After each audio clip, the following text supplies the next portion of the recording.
Hello again. How was the food? Wasn't it wonderful? Yes, amazing. Let's give a big hand out to all the people that make this evening possible. Meeting of the Minds Committee. It's just wonderful. My name is Lisa. I'm your host tonight. Welcome. And this is a Meeting of the Minds series. Meeting of the Minds and Hearts. We have to make that very clear. Can you all hear me back there? Yes? Okay.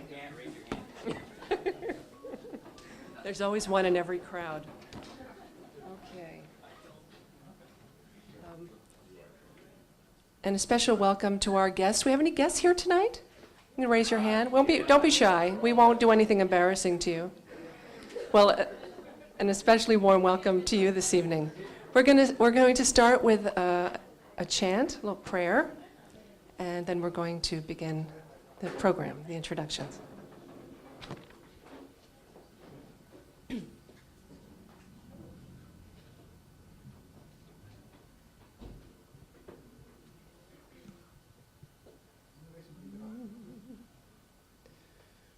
Oh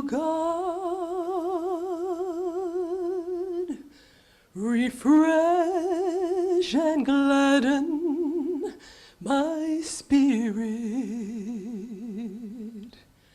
purify my heart, illumine my powers. I lay all my affairs in thy hand. Thou art my guide and my refuge. I will no longer be sorrowful and grieved. I will be a happy and joyful being. O God, I will no longer be full of anxiety, nor will I let trouble harass me. I will not dwell on the unpleasant things of life. O God, thou art more friend to me than I am to myself. I dedicate myself to thee, O Lord.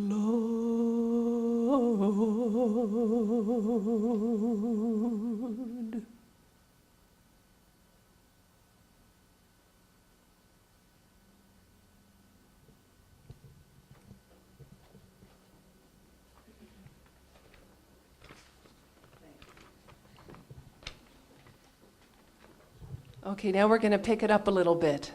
That was it. That was the entire somber moment of the entire evening. First, a couple of housekeeping things. Would you, friends, please turn off or on silent your cell phones?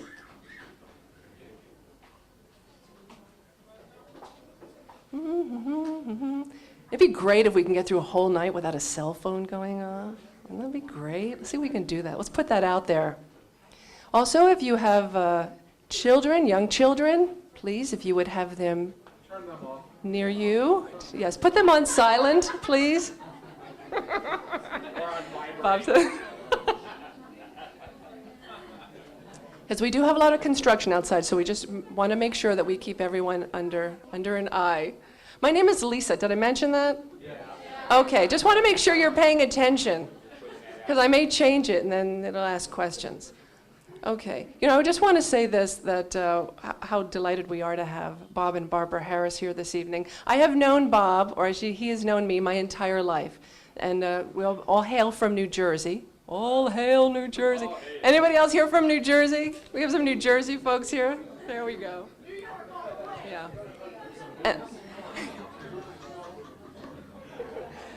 Well, I have a couple of fond memories from my youth. I remember sleepovers as a youth at their home.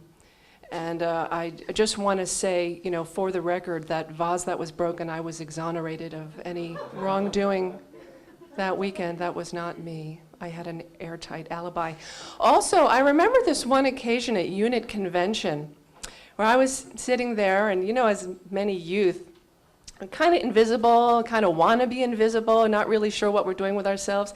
And we're sitting, there's some talk going on, and I'm wearing some outfit with, I can't even remember what it was, but I remember it was knickers and Argyle socks. It was something very strange, but I thought I was just the bomb.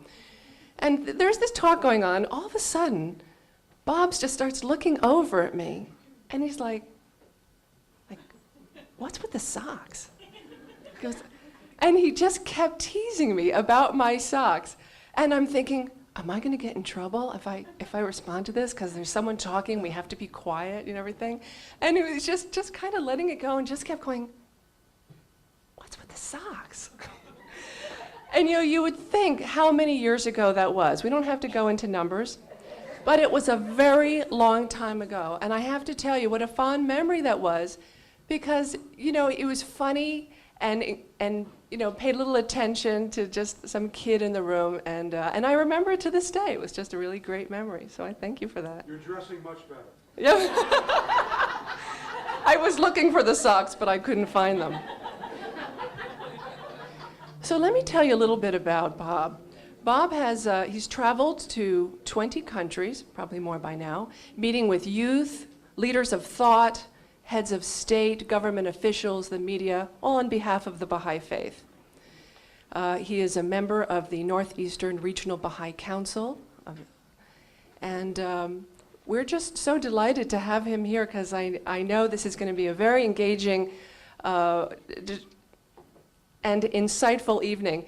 And normally in our on these talks, there's usually just some just lecture time or talking time, and then we do question and answer period. But Bob wishes this to be a little bit more interactive. So I'm going to be doing the Phil Donahue thing, running around the room, as need be, giving you the wireless microphone. So let me see, do I have anything else that I want to say? I think that's it. Let's give a very warm welcome to our dear friend, Bob Harris. Thank you, Lisa. Hey, Lisa. Hi. Lisa, what's with the hair? You've cleaned up the sock act, and Can I, is this ringing like crazy? Yeah. No, it's Okay, well, I'll just shut up until you get this thing to stop ringing. Is this over there? How many people are from New York? How many people are glad to be out of New York? Is that good? When you go from New York to New Jersey, there's the Palisades. These are the giant cliffs. And what they've done is they've taken these beautiful Palisades and they have made bridges out of them. And so when you're getting on the George Washington Bridge, or you're getting in the crossing the Hudson River, these Palisades are amazing, huge, sheer cliffs. And people have written graffiti on the sides of these cliffs, and so that when you go from New York to New Jersey, you get to read what people are thinking about. Fred loves Bob. They just put it on there. It's real big. It's very, very wonderful. And you must repent. Those kinds of things. And on one of the Palisades, they wrote, "You must pay for your sins."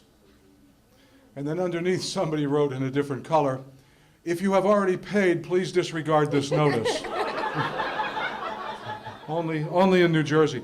I never thought that in my lifetime that I would be in the same room with two people who brought me so close to God. The two people did this by the way they drive their cars. And they are both here. And I would like them to stand up. Cambiz, please. Gilbert. Gilbert. When you drive with these people, you can see the face of God.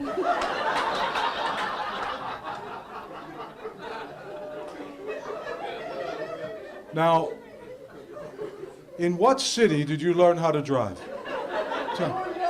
New York. Camby's, in what city did you learn how to drive? Tehran.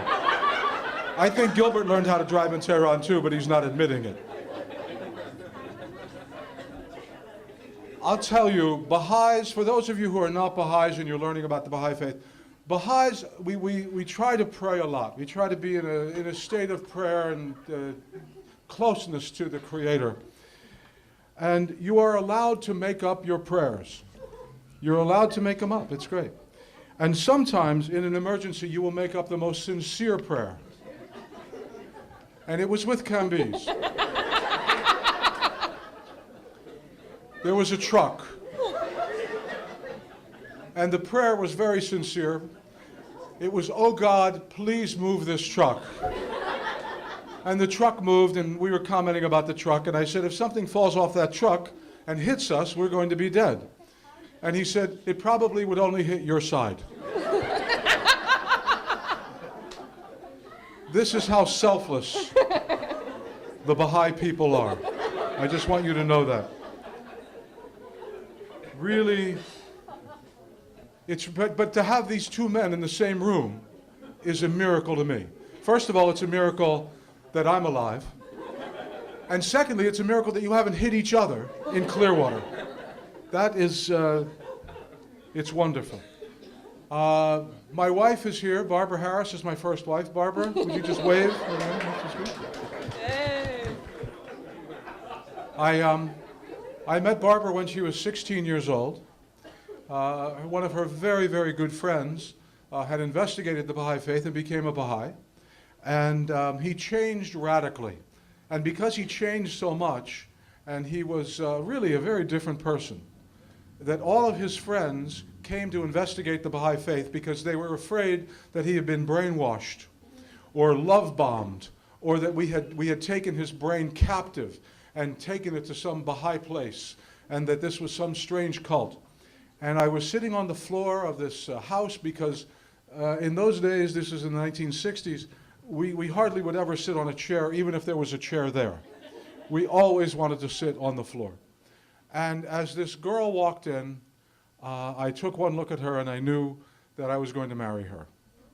And she was 16 years old when I met her. I have known her for so long, I took her for her driver's test. And she is a better driver than Camby's and Gilbert put together, with her eyes closed, thinking about shopping. She is just much better driver. And 3 years, almost to the day that we met each other, we got married. And she was 19, and that was a mistake, to marry somebody at 19. I should have married her when she was 16. And we have been married for a long, long time. How long is that? It's 35 years. And she's... We just signed an option for another 35, and we'll see how we do with that. Although, you know, if you're married 35 years, you have moments that are not so wonderful. For instance, things out of your control happen. Across the street, we had a young couple buy a house, directly across the street from our driveway. And this young couple was just, I mean, Barbara and I had been married about 20 years, and this young couple moved in and ruined everything. Because every day she would walk him out the door and open the door for him and give him his lunch and give him his briefcase. And he would roll down the window. In the rain, he would roll down the window and she would give him a kiss. In the snow, he would roll down the window. They would hugging and hugging. It was terrible. Then the worst part is that every day he would come home and he would have a gift for her. Sometimes it was flowers. And Barbara would say, "Did you see the flowers across the street?" And sometimes he would have a big box wrapped with something. And she would come and he would give her the box and she would hug him and then they would run in the house. And then sometimes he would have little teeny weeny boxes and she really got excited about the little teeny weeny boxes. I don't know where they came from. But they would just run in the house and kiss. And she would always meet him at the car, give him a big hug, give him a big kiss, and then they would go in the house together. And so one day, after about a year of this nausea, Barbara finally says, Bob, do you see what they do? Yes. Do you see how, he kisses her and he brings her gifts? And I said, yeah, I see. She said, why can't you do that? I said, Barbara, I hardly know that woman.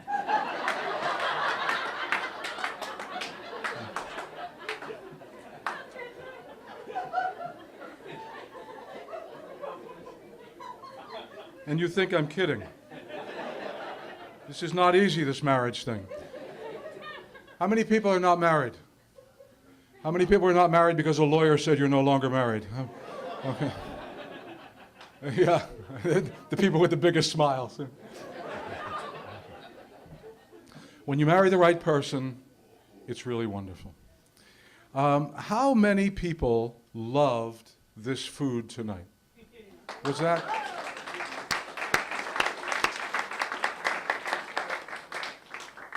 There are very few things that you can do for another person that is as good as cooking something wonderful for them.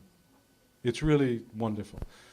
Up in New Jersey, where the meeting of the minds was born, there's a lady, Puran Dean.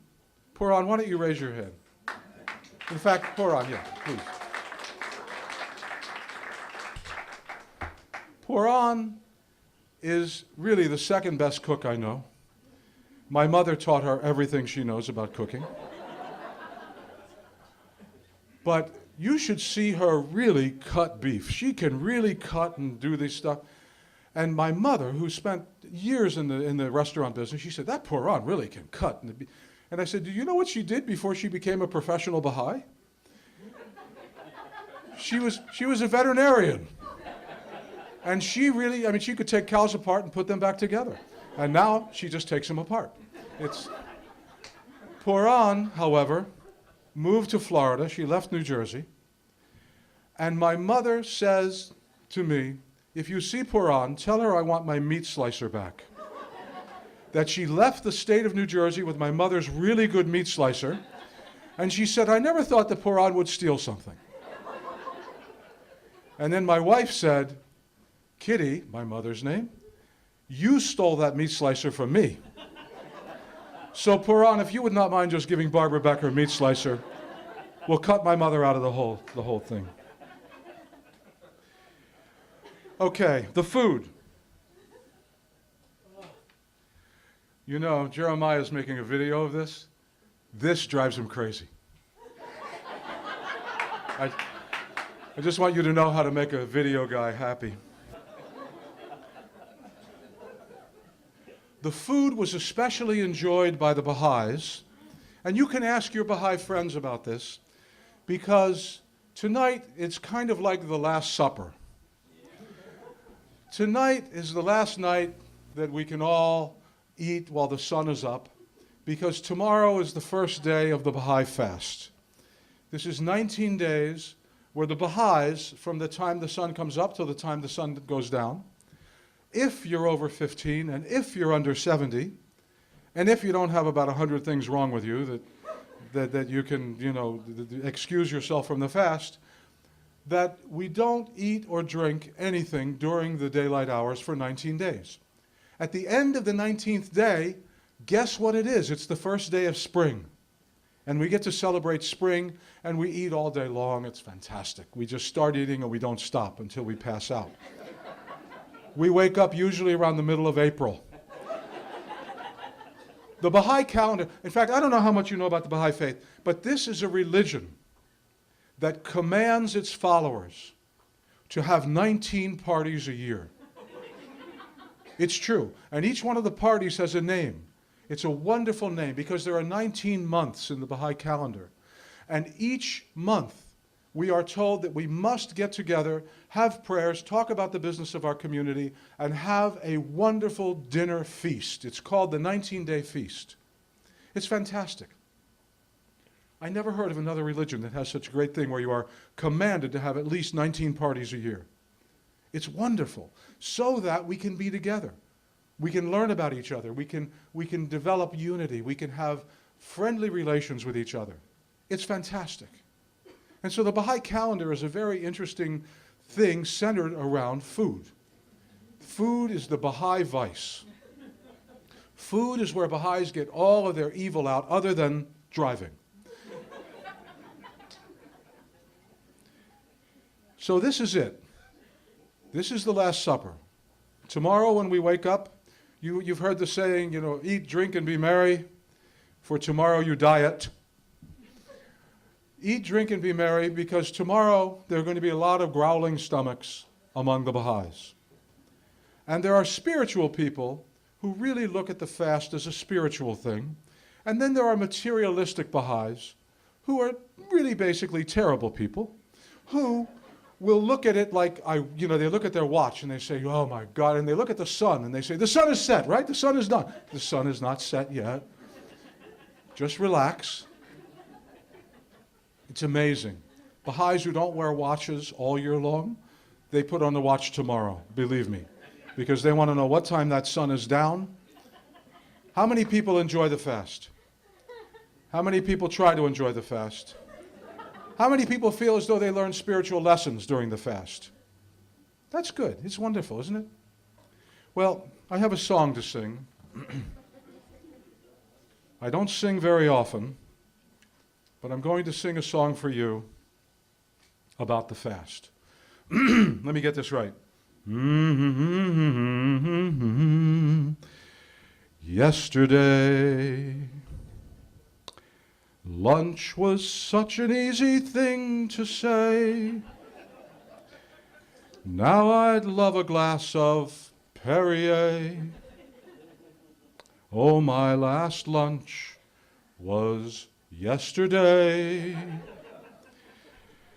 Suddenly, days seem longer than they used to be. Now I'm longing for some Sara Lee.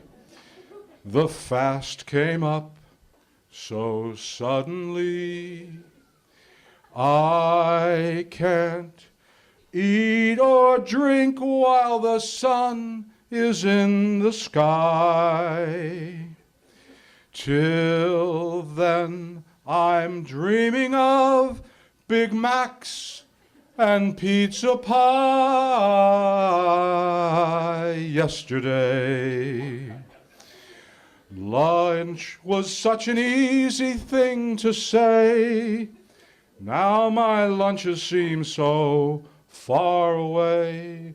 Oh, my last lunch was yesterday.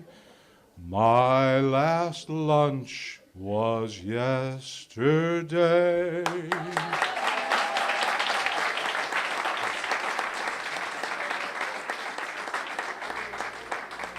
Now you know why I don't sing. I used to sing for a living. I went broke. It was terrible. God, I love Clearwater. This is great. This is a great town to be in. I figure if you get really hungry, you can go to the beach, right? Watch seagulls, watch those funny birds. There are birds like I've never seen before in my life. They are strange birds. Sometimes it's like God's playing a joke on the birds. By the way, the music was written for me tonight by Lennon and McCartney, a couple of guys from England, and the words were by Steve Thompson of the Northeast Amigos, a wonderful, wonderful group from the Northeast, which is a wonderful, wonderful part of the country. Did you guys all come here to learn something? Okay, what I'd like to do is get a bigger podium so that I can put my cards on here and not keep dropping them. That's number one. If we could get a little bigger table, that'd be great. Or a smaller computer. But I'm begging for computers, so I'll be happy to take this one. You came here because we were going to talk about deep thoughts, right? Simple ideas. Baha'i faith can become very complex, but it's not a complex thing. It's a very simple thing. Why? Because it is about life. It is about people. It is about what they do in their life. And it is about humanity and humanity's journey.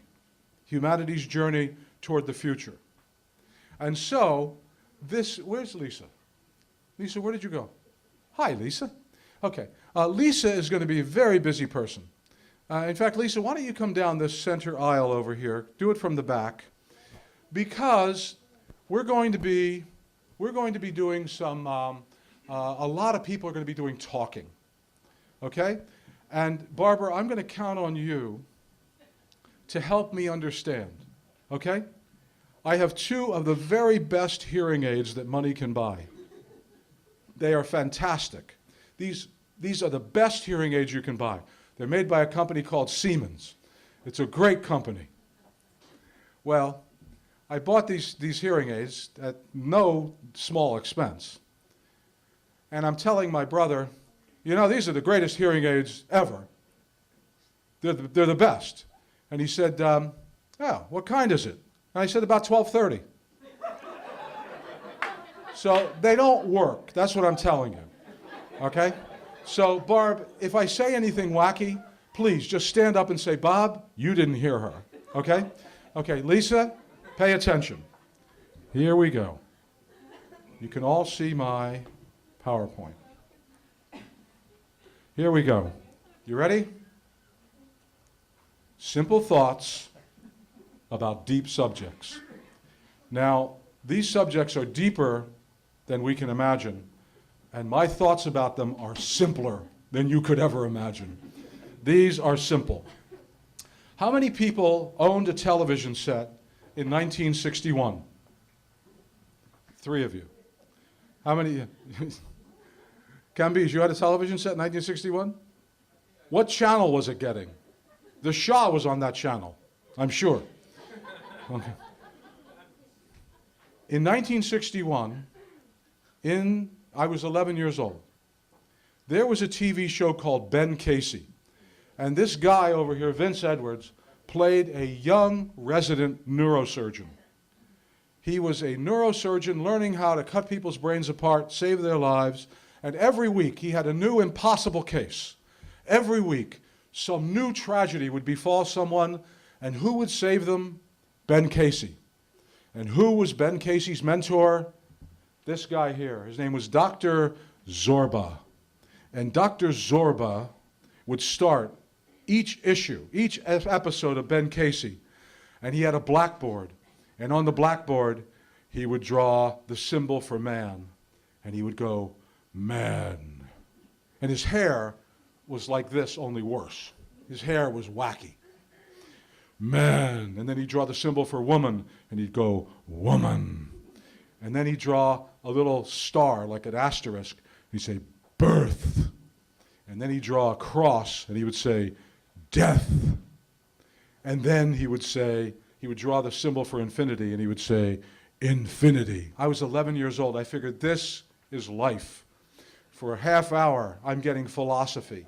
And I sat there with my eyes open and my mouth open, just bringing this stuff in, because for the first time in my life, I thought that there was something more meaningful than the Mickey Mouse Club, something more meaningful than Ed Sullivan, something more meaningful than Beat the Clock, and these are all TV shows that hardly any of you have ever heard of. That's how old I am. If anybody heard of any of those TV shows, would you please raise your hand? Okay, that's heartening, but I think most of you are lying. You're just trying to make me feel good. I am old. I am older than dirt. I was around here before the earth cooled. I am old and getting older faster. But this was the way people in my generation learned about important things about life. We learned about it from Ben Casey. We learned about it from Dr. Zorba. Ben Casey messed up every night. He messed up. Dr. Zorba would come, put his hand on his shoulder, and he would say, Ben Casey, Ben Casey. Like, what am I going to do with you, Ben Casey? And then Ben Casey would get a sudden thing. He would go save this lady's life. He fell in love in the last season of this TV show with a woman who had been in a coma for 13 years.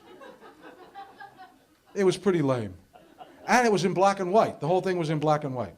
Do you remember this, Roger? I do. Right. Let's hear it for Roger for being old enough to... Have I said anything that's untrue? Not yet. Not yet. Roger knows that the evening is young. Okay. important things, deep subjects. Man, woman, birth, death, infinity. Man. Get ready to work, Lisa. Man, it's a human being, humanity, people, mankind. This is what man means. It doesn't mean a male necessarily. It means Homo sapien. It means these people who stood up in the forest and had opposable thumbs and started to have things like recess and school and lunch. Credit cards, that's how you know a human being. That's how you discern them from the lower forms of animal life. We're humans. We figured out how to come to a place like Clearwater and make it cool in the summer. We went to New York and made it warm in the winter. We took a fearless person like Bob Harris, put him in a car, made him scared to death. That's civilization. So I'd like to ask you folks, and remember, we're trying to teach people some Baha'i principles about these deep subjects. Where did humans come from? Stand up, Lisa. Somebody's going to tell us. Where do humans come from? Ta-da, ta-da. Wow, what a brilliant crew we have here tonight. Guys, do I have to do all the work? Somebody. Where do humans come from? Okay. Yes, okay. A brave soul. Oh, wait, who's this going to? They're laughing at me already. East Rutherford, New Jersey. Thank you very much. When someone says, where in New Jersey are you from? I say, exit 7A. Human beings, where did they come from? How did they get here? You mean the origin? Yeah, how about that? Let's do the origin. I mean, well, I learned in anthropology that we came from the sea. From the sea. Very good. Excellent. Okay, Lisa, take that microphone onto the smart side of the room. No, I understand. Look, that is so silly. I can't even swim, okay? What do you mean we came from the sea? Oh, if it was not deep water, maybe I could have come from there. Okay. Okay, let me give you a clue. Okay, please, we have a hand over here, Lisa. This lady's going to tell us, Okay, where did humans come from? There are all sorts of ideology about it, but let's go to hidden words. It says, I love thee. Eu te amei, por isso te criei. I love thee, therefore I created thee. In the Baha'i faith, it says in the hidden words, I loved thy creation, hence I created thee. That Baha'is believe that human beings and everything else that you can see, think, imagine, dream of, came from the Creator, who we know affectionately as God. This is the Creator. I'm sorry? Yeah. And you know what? First of all, I am sure that God can swim. So if he wanted to make us in the sea, that would be perfectly okay with... Your daughter, you see that? Here's how humanity comes full circle. Her daughter just dumped some water on her. That's excellent. That's probably where baptism came from. How do human beings differ from animals? Friends, this is very basic stuff. How do human beings differ from animals? Lisa, look around for a smart person and give them the microphone. What is the difference between a human being Put your hand and an up. animal? Put your We hand have... up. Yeah, okay. Very good. I'm going to trust you because you're from Canada. Thank you. Okay. A? Eh? You know how you spell Canada? Yes. C-A-N-A-D-A.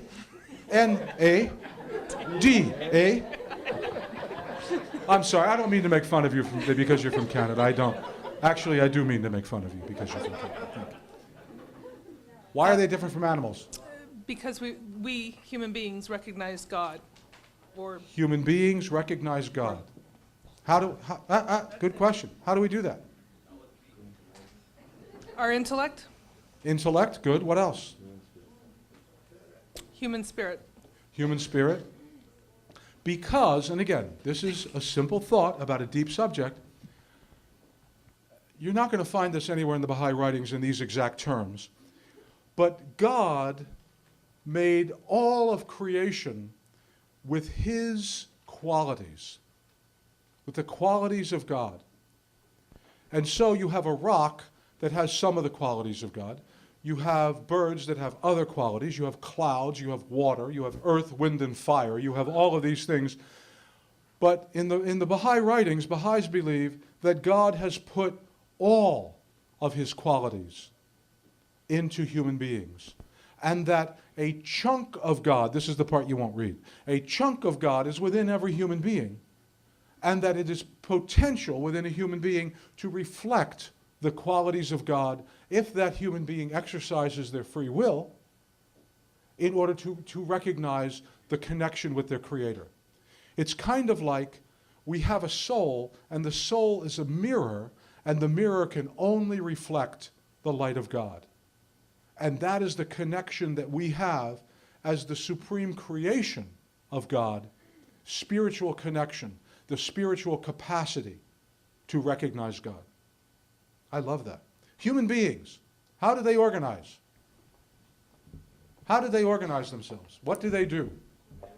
I mean, for instance, I got to tell you, if it's deer season in New Jersey, and there's a guy out there shooting deer, you know where all the other deer go? They try to go to New York. Okay? They want to get out of the way of people shooting people. And one of the things I taught my kids was a great lesson. They would always get afraid of sirens. And I said, why are you afraid of sirens? Oh, something bad is happening. Now, sirens are a sign, like, police cars and fire trucks and ambulances. This is a sign that somebody is helping someone else. This is distinctly human, that only humans will go and go into a place where people are shooting or blowing things up and help other people. That is distinctly human. And we build systems to help people. We build systems to clothe people, to house people, to feed people, to move people, to help people set up families. And that is called, the way we organize is called civilization. We work together to build a civilization. And the civilization helps other human beings and helps every part of the creation. Now here's the question, where is humanity? Man. Remember Dr. Zorba? Ben Casey, man. Deep subject. Where is humanity going? Would somebody please articulate what the Baha'is believe is the destiny of the human race? Where do you think we're going? Please, give me a simple thought on this deep subject. Isn't anyone going to help me? This is unbelievable. Roger, stand up, Roger. Stand up and speak loudly. Baha'u'llah says that we're moving toward an ever-advancing civilization. That was pretty deficient. Sorry, best I could come up with. Is it going to be an ever-advancing civilization that will be peaceful? Yes, Yes, okay. Will it be just? Will it have justice? as the basis. Very good. Will there be love and harmony? Absolutely.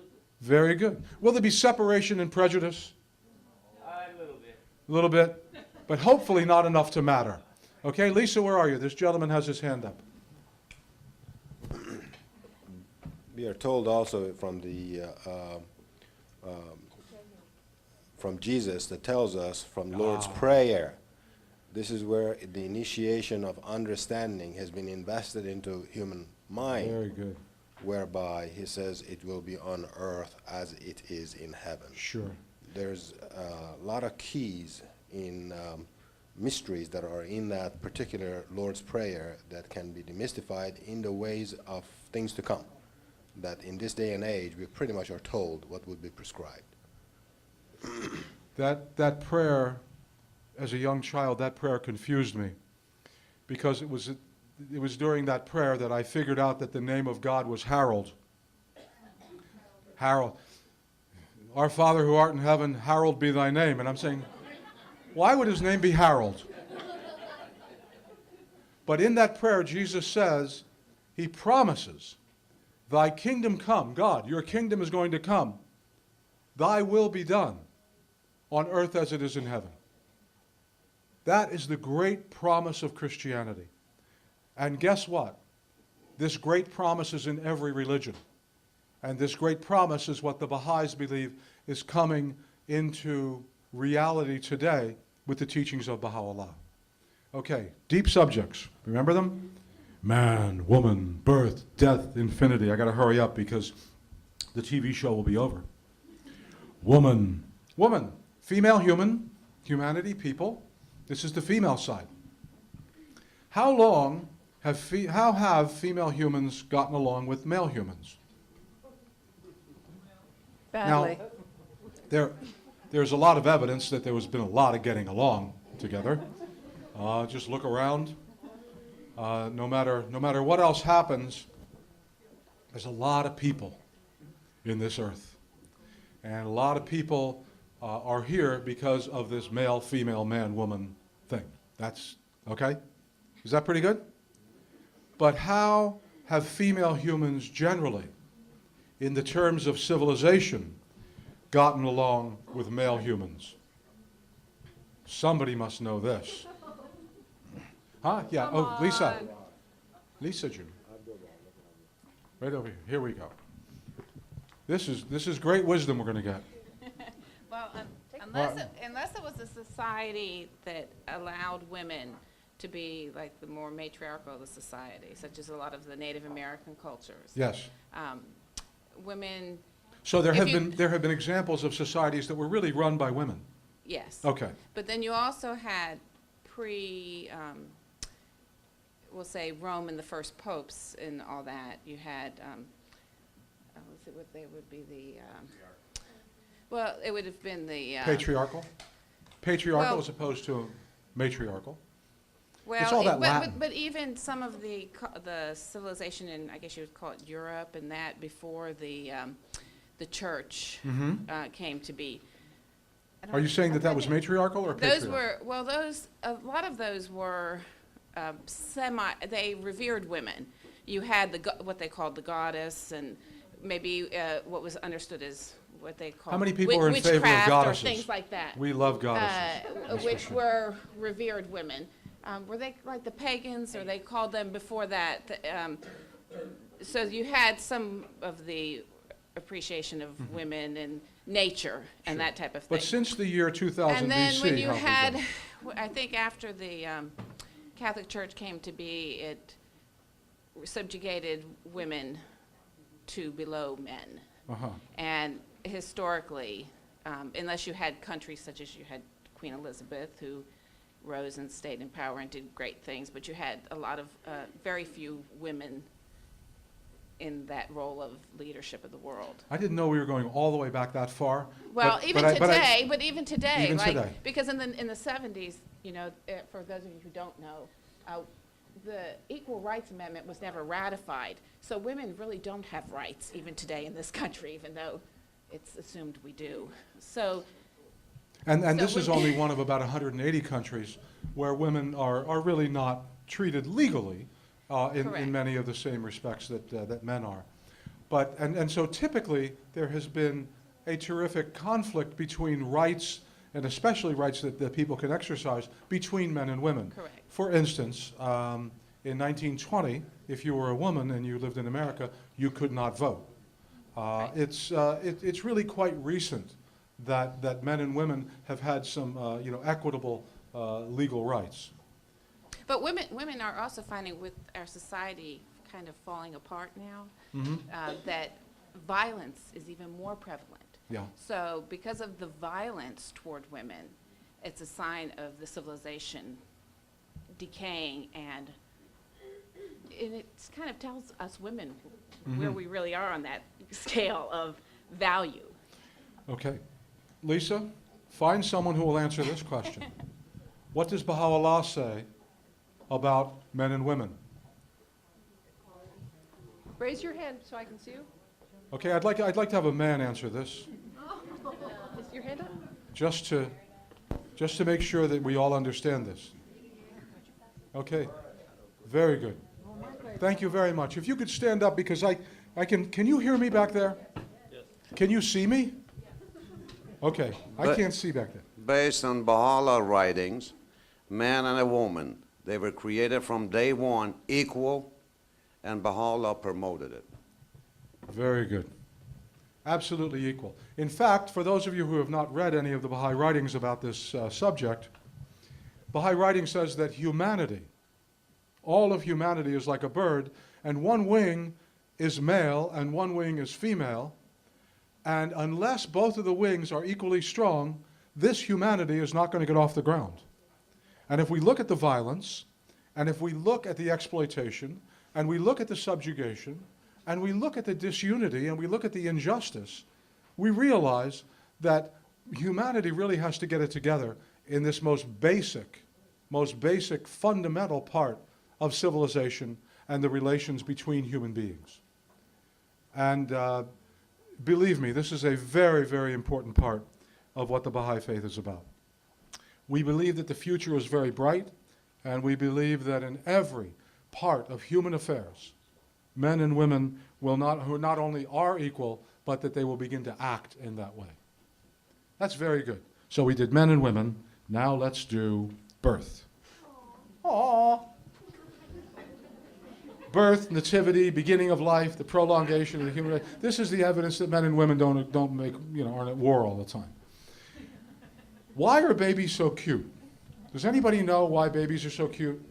These are the babies that came from the sea. Where's the anthropologist who told me? Babies are so cute so that they can trick a human being into taking care of them. They can trick a human being into doing diapers and feed, and you know, baby is very, very irresponsible at both ends.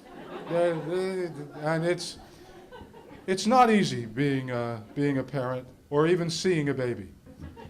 And it certainly doesn't always smell wonderful. Okay? So that's why God makes them cute, so that we will take care of them. How many people think that they were a cute baby? Raise your hand. Come on. How many people think that it was kind of highly unlikely that you were a cute baby? Okay. For instance, I was an unwanted child.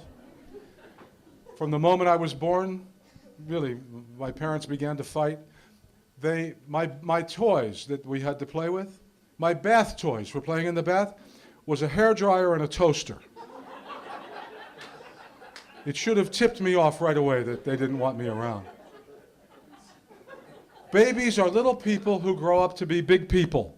Here is a simple thought about a deep subject. What do they need as they are growing up? What do children need? Raise your hand, let Lisa give you a microphone. Yes, Lisa, right in front of you. This man looks very erudite. Love. Love, very good. Who gives them love? Education. Education? Education is really a reflection of love. I've got my last kid in college right now, and I said, you are going to finish college. Boom, because I love you. Boom, you are finishing college. If I have to take the air out of your tires, you're going to finish college. Okay. We have to love them. We have to educate them. How else do we help them? Say again? We Nourish them. Nourish them. We nurse them. Not me personally, but I've applauded when that's happened. What did you say? Nourish? Oh, I thought you said nurse. See, there's bad hearing aids. You see how this get you in trouble? Thank you, Barb. You were supposed to help me. Yeah, thank you. That's great. Children learn many, many things. How? They watch you. Therefore, it doesn't really matter so much what you say. What really matters is what you do. Barbara said the other day, we were talking about our kids growing up. We have, before we had children, we had 3 children. Before we had children, we had 3 theories on how to raise children. We ended up with 3 children, and now we have no theories. We are out of it because nothing seems to work consistently for all 3. If you have 1 and it works, that's a miracle. If you have 2 and half of it works, it's a miracle. Children, according to Islam, are one of the great tests. It is a test. And these tests are given to us to see, basically, how the future will be. Because the way we educate children is, first of all, how they're going to treat us. When my mother comes to our house, no matter what our kids are doing, they stand up, they come to the door, they greet her, they hug her, they kiss her, they welcome her. If they have friends with them, they introduce the friends to her. They treat her like she is gold. Same thing with Barbara's mother. They stop what they're doing and they absolutely pay attention to their grandmothers. When the grandmothers are going to leave, they stand up no matter what they're doing. They take them, they walk them to the car, they kiss the windows, they kiss them so much it's unbelievable. Why? Because that is how Barbara and I want to be treated. We're teaching them how to treat grandparents. Because by some act of nature, we may end up being grandparents someday. That's a men and women thing again. Ben Casey, men and women. Birth is very important, especially if you would like to be born and have a life. I feel like Dan Quayle. Who was that guy who said those great things? You know, your life is a terrible thing if you lose it, or something. He was just brilliant stuff. You ready? Death. Death. You can see these are simple thoughts here. It's the opposite of birth, the end of life. How's that? Pretty clear? 100% of humans ultimately expire. Those of you who are young, death is kind of a distant thunder. You know, you heard about it, but it does not relate to you. Each of us will do this. This is a symbol of the unity of the human race, that every one of us will cease to live. Every one. Physically. Thank you very much. What does it mean? What does this death thing mean? Deep subject. Let's have a simple thought. Who's got one? Anybody have a simple thought? Ah, we have a simple thought about death. Right behind you, Lisa. Where? There you go. Would you stand up? Okay. Would you please, would everybody else please sit down lower so I could see her? Thank you. Get a little lower. It's very hard to see. Yes, ma'am. Death. Death is an expiration date. It's the expiration date? Yeah, not like milk, but that's just, Very good. Do we know our expiration date? no, only No. God does. Aha. That's why it's important to always be ready. I'm ready. Are you? I Well, heck, think. let Gilbert give you a ride somewhere, then you're halfway there. And if that doesn't work, go with Kemby's. There's an old song by Tennessee Ernie Ford. It says, if the right one don't get you, then the left one will. Anybody remember that song? Roger. Roger's the only guy here remember. Look, those of you who are old enough to remember this stuff, you were in Iran when all this stuff was going on here. You know, this is really amazing how many old people come to Florida who don't know anything at all about the 1960s. It's incredible. How can we get ready to die? I'd like to hear somebody who has one thing that they're doing to help them get ready to die. It's kind of a joyful after-dinner conversation, isn't it? Let's get something in the back of the room. Yeah, let's try the back of the room, because I have not been too impressed with the front of the room. Nothing personal. Yes. Well, I wrote a will. You wrote a will. Excellent. That's good. Very good. She wrote a will. Anybody doing anything else to get ready to die? Yeah? Okay, Roger. Bring thyself to account each day, for death unheralded Yes. shall come upon thee. Hidden word. Bring yourself to account each day, because the day will come. You know, the day will come when it's going to be the last day of your life. You might not know that it's going to be that day. I had a friend from my hospital. I'm a hospital administrator. And this guy was a volunteer in my office for a long time. And he was 87 years old. And he was a pool shark. And he would shoot pool with people. And he would let them win, and then he'd say, let's play for $5, and he'd let them win, and let's play for $20 and let them win. And then the guy would say, let's play for $200. And the guy would go to his car, and he would get his serious stick. And he would screw that stick together. And he had a lot of young guys' money in his pocket. And he's playing at the Senior Citizen Center. Okay, and I'm not kidding. and he had a pocket full of money, and he's holding onto the stick, and they're playing the last game, and he said, "Whoa, I'm feeling dizzy." And the guys who were playing with him said, "Whoa," and they run over to him, and he kind of falls right onto the pool table. And they lift him up, and they put him on the pool table. He passes out and dies. The ambulance guys come and say, "Why is he on the pool table?" I say, "Well, that's where he fell, and that's really where he died." What a way to go. Here you're hustling somebody for money, figuring out what you're going to spend that money for, and the next thing you know, you're dizzy, and the next thing you know, you're dead. There's a famous Irish song. I'm going to sing it for you, because you were patient when I sang about the fast. Irish people, for some reason, they would always end up in the same bed, mainly because they were drinking a lot of stuff that was disconnecting their brain from reality, and they would just pass out, and they really didn't sleep too much. They kind of passed out together. And then they would wake up. McGarity was dead, and McGinty didn't know it. McGinty was dead, and McGarity didn't know it. There they lay dead, in the very same bed, and neither one knew that the other was dead.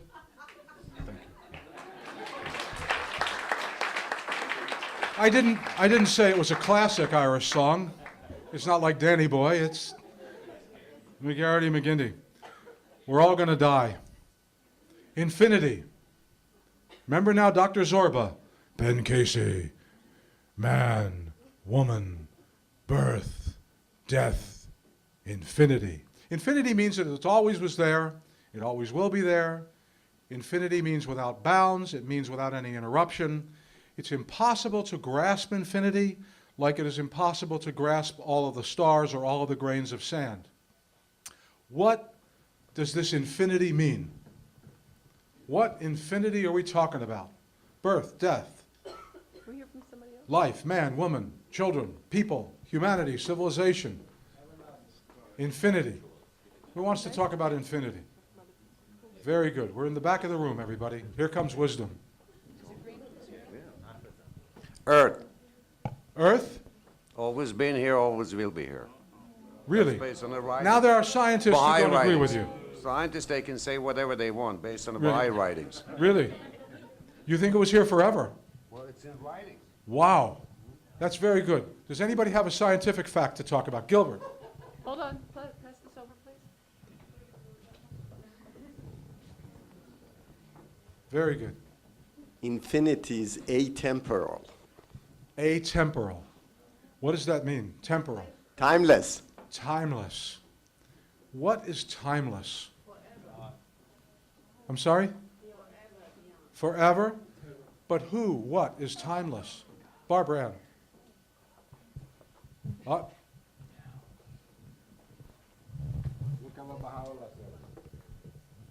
I think if you're talking about in a Baha'i context, I would expect that infinity would refer to the covenant. That Baha'is believe that God has been here forever, has a relationship with man forever, and has a plan for humanity that has been since before humans existed and will go on, I suppose, beyond the extension of human beings. That's why we've been married for 35 years. You understand? That is the kind of genius that I'm expecting out of you people from Florida. Obviously, I'm going to be disappointed. I don't have anything against Florida. It's just that New Jersey is so terrific. Barbara grew up in the same town as Albert Einstein lived in. Okay? E equals MC2. I never understood it. It's kind of like that Shakespeare thing. You ate too, Brutus? I'm not good at all these classical things. Infinity means that something has been set in motion, and that it has been set in motion by a primal force, and that this primal force is what Baha'is call God. That is what has started all of these things. The elements have been created in order to advance humanity, in order to advance the plan of God. The nature of God is that God is unknowable. Imagine this podium. The carpenter who made this podium. Now this is for people who are just learning about the Baha'i faith. This is really simple stuff about really deep subjects. The carpenter, who is the creator of this podium, knows everything about it. Knows why it stands up, knows what it's made out of, knows how it was painted, knows how it was fastened, knows its purpose, designed it, created it. This podium doesn't know anything about the carpenter. Can't have any relationship with the carpenter. It is just like God and us. God is the creator, we are the creatures. I remember when I was a kid, watching on television. As you can tell, I was not raised by wolves in the woods. I was raised by television. Television is responsible for a lot of things. For instance, I know none of you remember a test pattern. Roger does. When I seem to be looking at nothing, I'm just imagining the test patterns that I saw and looked at for years. When I grew up, we would turn on television, and the television, after the news at 6 o'clock, it was a picture of a bowl of flowers. And that picture would be on all night, and that was the television. And guess what we would do? We'd watch it. We'd watch this bowl of flowers. Then at Christmas, guess what they showed you? They showed you a fireplace. And they had logs burning on a fireplace. And the exciting thing was when one of the stagehands would come over and put a new log on. That, my friends, was how I grew up. My mother thinks I would have done better with the wolves in the forest. But we learned about creatures from National Geographic specials. About these creatures that you looked at under a microscope, and my God, they looked like creatures from outer space, that they were going to come and eat you, and actually, they live in your throat. Isn't that exciting? Isn't that good to know about? For instance, we learned that if you take with Listerine, it kills 20,000 germs on contact. You remember that? Yeah. Why do you want 20,000 dead germs in your mouth? Why would you do that if you're thinking the right way? And yet, we went out and we did Listerine because we wanted to kill those germs. Now we find out the germs were there for a good reason. We've created all kinds of new diseases because of Listerine. Thank you, Listerine. By the way, the company that made Listerine, the guy lived in Princeton right by Einstein. Creatures were the things that crawled out of the earth. I never thought of myself as a creature until I went to a Baha'i meeting. And they said, you were created by God too, and that you can't know anything about your creator. And I said, that is ridiculous. I want to know about the creator. And the Baha'is said, you can't know about the creator because the creator is like the artist in the painting. The painting doesn't know anything about the artist. We can't know anything about our creator. And I was really aggravated about that. And I asked this question, how do we know about God? And what is the Baha'i answer for how we know about God? God, you can sit down, Lisa, because I've given up on this audience. I'm just going to do it. Okay? You had a chance to make this interactive. I've been sorely disappointed. From now on, it's going to be a straight lecture. It's going to be fast. Listen carefully, because what I'm telling you is true. Okay? God picks a mediator, a go-between. The mediator passes on God's messages. God says, Moses, say this. Moses goes and says it. Moses might not understand it, but Moses says it. Moses, carve out these tablets. We'll make it the 15 commandments. And then Moses dropped one of them. God said, okay, make it 10. These great teachers come, they start civilizations. They reveal what God allows them to tell humanity at a given time. Imagine that there is a curtain, and you are Moses or Jesus, and the curtain opens, and it says to Jesus, go give the Sermon on the Mount. Go talk about the Beatitudes. It says to Moses, give them the 10 Commandments. It says to Baha'u'llah, Baha'u'llah, tell them mankind is one. That is what the mediator does. They say what we cannot know without listening to the great teacher. That is the key, that God wants mankind to know and God picks a teacher. And in this day, the teacher, Baha'is believe, is Baha'u'llah, who is talking about the unity of men and women, the unity and the absolute harmony of science and religion, the need for world peace, the need for justice, the need for equality, the need to eliminate prejudice, the need to carry forward an ever-advancing civilization. We would not make that stuff up. We couldn't dream of it. We would dream up stuff like Ben Casey, Ben Casey. We would dream stuff up that didn't help humanity, that would help us. That's what we dream up. We dream up the things that help me.